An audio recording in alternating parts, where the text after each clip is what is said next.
Vous êtes-vous déjà demandé si ce que vous pensez ou ressentez en vous réveillant le matin répondait à des lois précises, mathématiquement modélisables?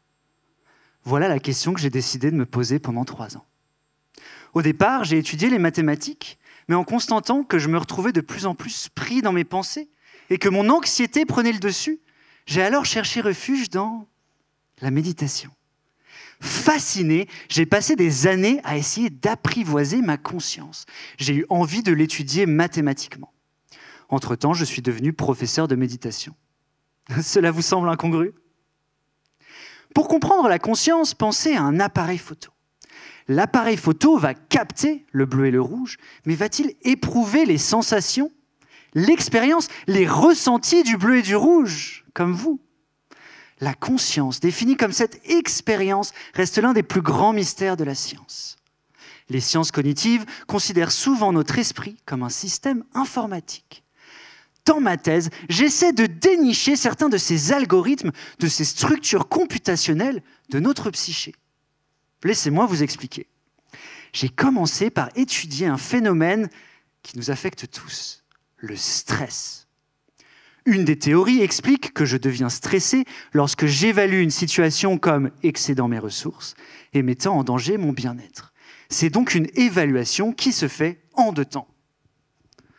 Si là tout de suite, notre cher présentateur se transformait en lion, la première chose que vous allez vous demander, c'est « suis-je en danger?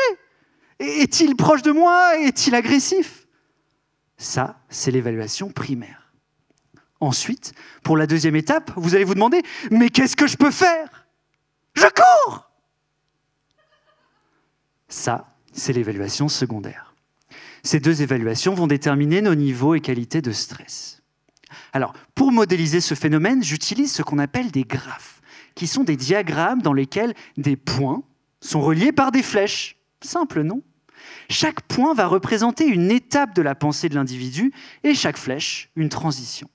Ainsi, quand je me demande si le lion est dangereux, je suis sur un point précis de mon graphe dans lequel un calcul précis va se dérouler. En représentant ainsi ces théories, on espère pouvoir trouver par le calcul des nouvelles stratégies pour la gestion du stress et proposer des idées pour compléter la théorie initiale. Pour moi, c'est un bonheur cette thèse.